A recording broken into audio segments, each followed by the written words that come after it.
All right. I hope that none of you are intolerant, or at least I hope you're not lactose intolerant, because this presentation is about milk. Actually, it's not about the kind of milk that comes from cows, it's about a man named Harvey Milk. And Harvey Milk hopes that you are not intolerant too.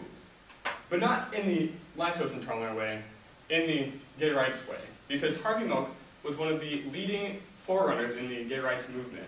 He's one of the strongest and most looked to people and people that made change in America for gay rights. So I'm going to tell you about him today, about what he did and his impact. So first, we're going to look at who was Mr. Harvey Milk, and who is this guy anyways. Then we're going to look at when and where the speech was, some context for what's going on in the country at this time. We're going to look at how he said and what he said in this speech, and then we're going to look at the impact that that had. What did that do in America? So first of all, who was Harvey Milk? Well, he was this little cute kid on the right. He was born in New York on May 22nd in 1930. He grew up a pretty normal life. He was in high school, played football. He loved music. He found that he really liked listening to opera in high school, so that's kind of cool. After high school, he went to a college called the New York State College for Teachers in Albany, where he got a mathematics degree.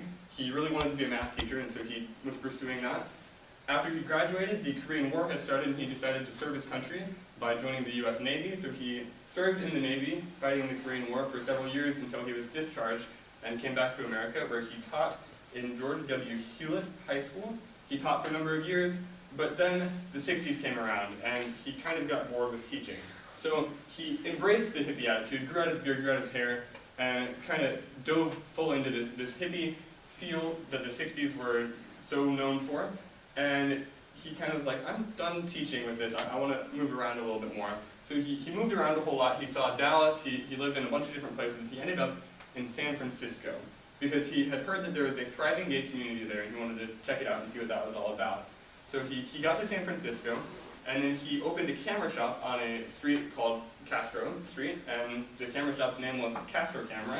This camera shop became a huge part in his political campaign, and it was kind of like the hub of everything Harvey Milk went through this store, whether that was through politics or whether that was just buying cameras.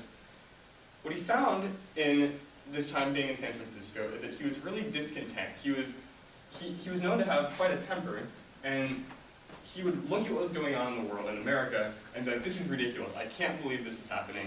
There's a report of him having to be restrained by his friends from attacking a TV for watching the Watergate hearings of the people that were just saying, I don't recall, like, he was getting so angry at this, and what he realized is that he had to either just shut up and like stop looking at anything in America and just be content with the way that it was, or get involved. And being the talkative guy that Harvey was, he could not just shut up and sit back, so he decided to dive in and get into the politics.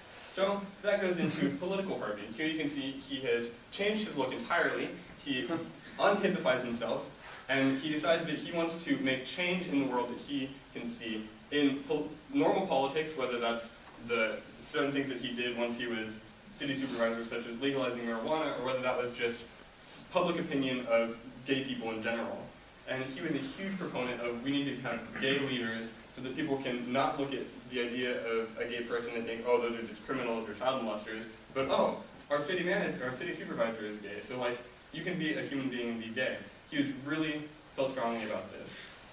He ran for city supervisor, and 3 times he ran and then lost, and then ran and then lost, and then ran and then lost, and then the 4th time he made it. He was the first successful gay person to ever hold a public office in America, ever. It was groundbreaking. So that was really exciting. And this goes into, we talked about a little bit of who he was and kind of Harvey Milk in a nutshell. Now I want to talk about when and where was the speech? What was the context of America during this time period? So the speech happened in the 70s. I'm going to get to that a little bit more detail in a little bit. But America is coming out of the 60s, and it's kind of in like this turmoil, like if you've ever opened a washing machine and seen it shaking around in the shake cycle, it's kind of like that, with one side pulling to the right, one side pulling to the left, and there's states passing sodomy laws that it's illegal to be homosexual, but then in Dade County, where Harvey Milk lived, they passed a law that said you couldn't discriminate against someone for their sexuality, and so he's like, yes, that's awesome.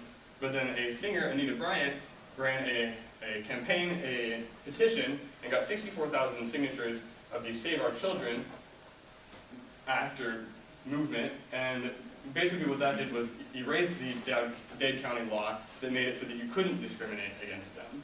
And Anita's point was that gay people can't repopulate, so obviously they're going to recruit our children to make them all more gays, and we need to stop that.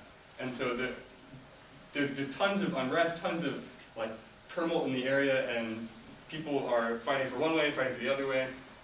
Some more evidence of unrest. In 1971, there were 2,800 arrests of gay men because they were having sex in public parks, and that's more than it's ever been before because they were intentionally like, this is a problem and they're trying to do something about it. I don't know if having sex in a park is the best way to go about civil change, but that was happening, and you can really see that there's a ton of unrest in the country at this point.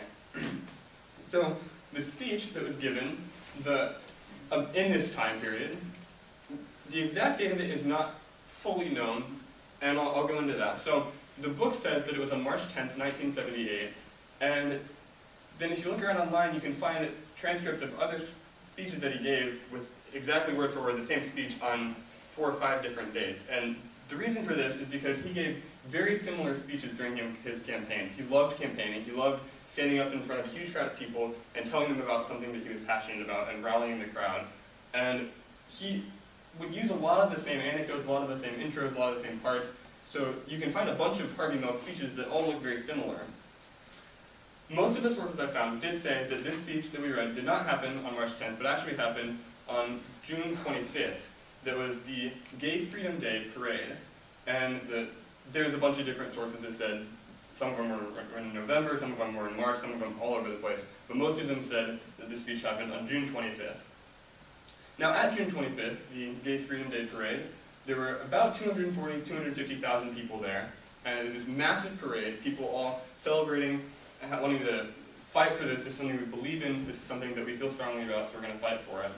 And I found these documents actually from this parade that I thought was kind of cool, that you can see that at 2 o'clock p.m. the speakers and entertainment begin at the City Hall, which is right there. And so just kind of a cool thing, like this is where he gave the speech, and these are documents from that event that were handed out to the people at the parade. I thought that was kind of cool. Yay, internet. But now, let's talk about the speech itself. What did he say? How did he say it?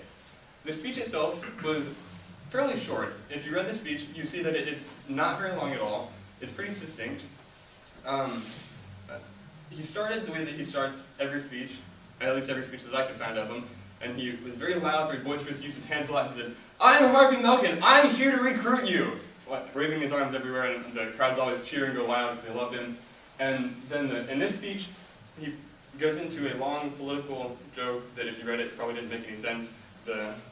Basically like, a bunch of people fall in the ocean, and then one of them is the mayor, and they're going to vote who survives, and the mayor won 7-2.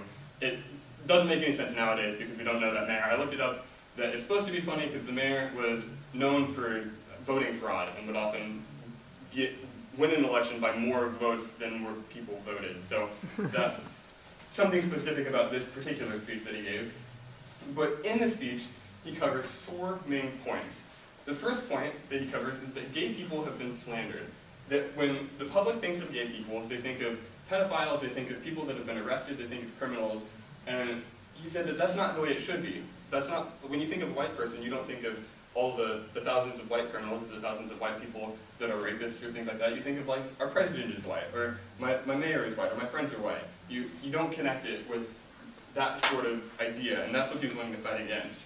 The way that he said that you can go about doing that is to elect gay people, because if there are gay people in office, then that stereotype of, well, the only gay people that I've ever heard of were on the news with that guy that raped 3 kids the other week, like, that's the only thing that you can think of when you think of gay people. So he's saying that we need to have more gay people in leadership so that there's someone to look to and say that this is what a gay person can be.